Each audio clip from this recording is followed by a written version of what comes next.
So today we are practicing our scales in all intervals. I will also show you some exercises of how you can improve your scales, and we will finish with long arpeggios. Hi everyone, welcome back to PianoBuffs 24 Days Scales Challenge. We're about to practice A flat major. We are already moving on to the second half of the circle of fifths. So if you look at my screen for a moment, you will see that we have arrived from C major to here. And recently we've been practicing these complicated keys, and even though some of them feel quite comfortable playing on the piano, actually because of a lot of alterations, in other words flats and sharps, it gets very complicated. So I'm happy to announce finally that we are moving on to A flat major, and it again has only 4 flats. So let's begin. So here you have 4 flats: A flat, B flat, D flat, E flat. Let's play the scale in 4 octaves.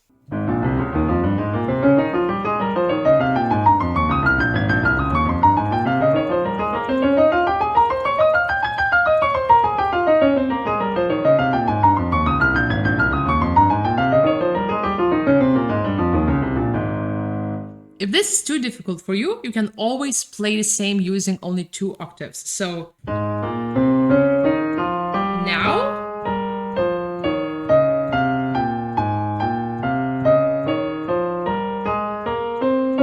to the top,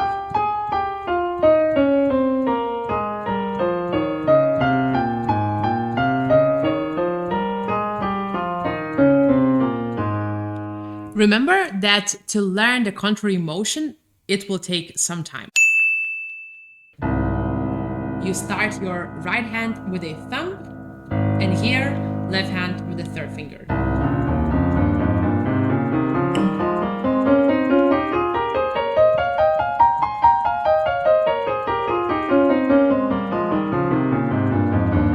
Let's add the contrary.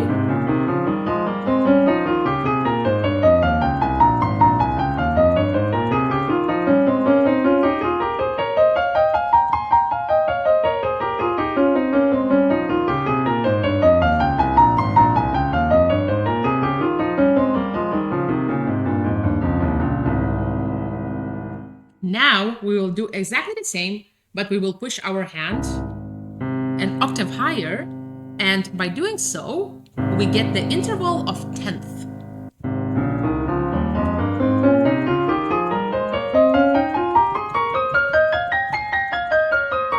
What's very comfortable here is that your right hand beautifully finishes with the 5th finger.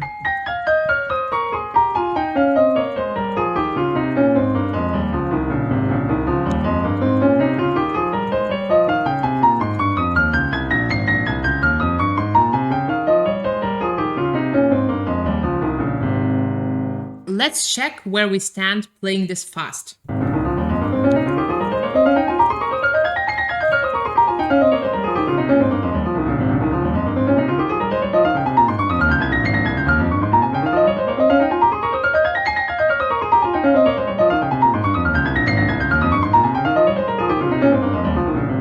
When you play fast, it's very important to have a stable rhythm, because otherwise you will lose yourself in the keyboard. Put a small accent on every 8th note. So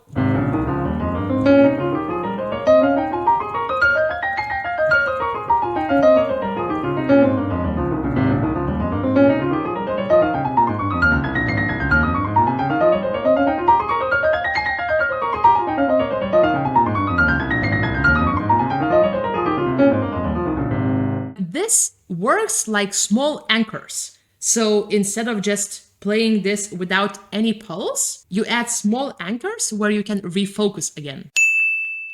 So this is probably one of the most beautifully sounding intervals for me. And we get this interval by moving our left hand to this position, and we start with the 5th finger. I'll do exactly the same. I will put an accent on every 8th note.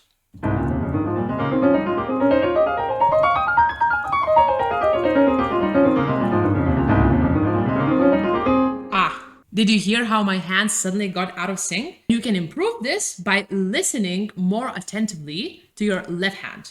You can always increase the volume of your left hand and then decrease the volume of your right hand. And this is how you can hear better what's happening.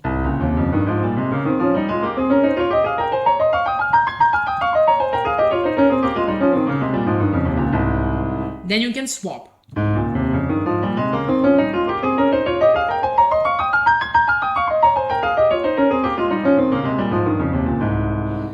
Remember that most likely your right hand will be stronger than your left hand, so you always want to practice your left hand a tiny bit more. So we play this scale in many different intervals. And actually I was thinking how else we can check whether we know the scale really well. So I came up with this solution. We will take fourth as our interval, and we will use our forefinger and thumb and forefinger. Both hands, same fingering.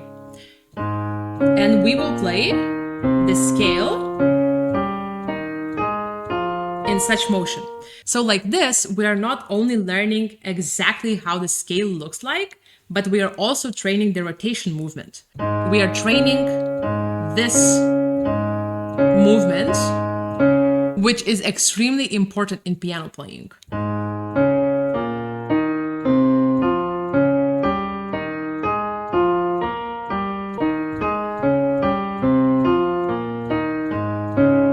And you can do exactly the same by using fifth. So this is your fifth.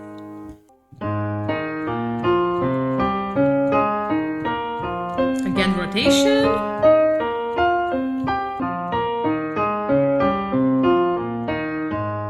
Another exercise which you could use on the scale is, for example, playing a Hanon exercise.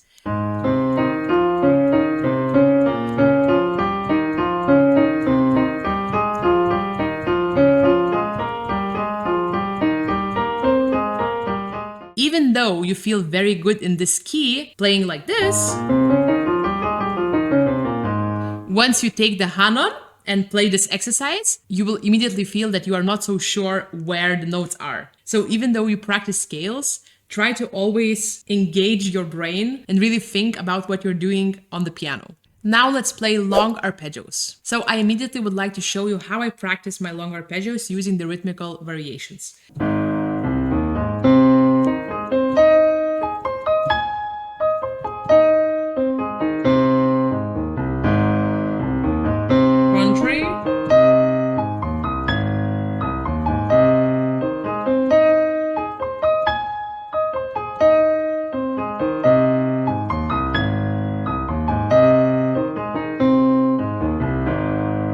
Now we prolong the second note.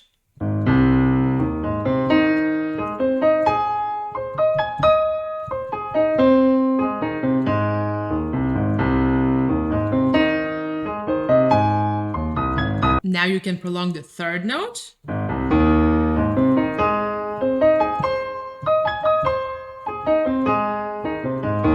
What I like about this rhythmical variation is actually that you stop on all of your fingers. So here, second finger, thumb, forefinger. So normally the problems are on the way back because we have to use this thumb motion. We can put an accent on the thumb and prolong the note. So literally there is 1,000 ways of how you can practice this. Okay, let's move on to playing the first inversion.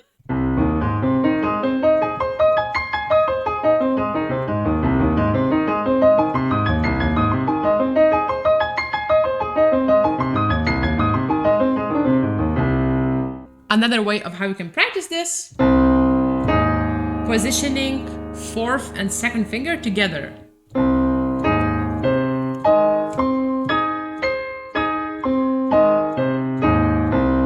Quite often, I like to practice scales with increased difficulty, because then if I have to play it simply, it feels more comfortable. Okay, and we have last inversion to play.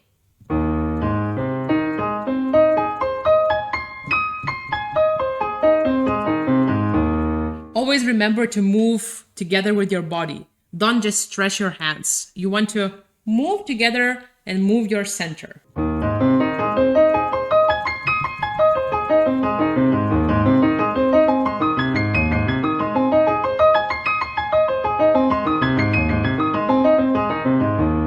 So if you have been practicing in this challenge together with me, you probably noticed that I very often talk about my fourth and second finger because normally these fingers are quite weak. So you always want to pay attention to these fingers and practice more with these fingers. For example, adding an accent or trying to stop on those fingers.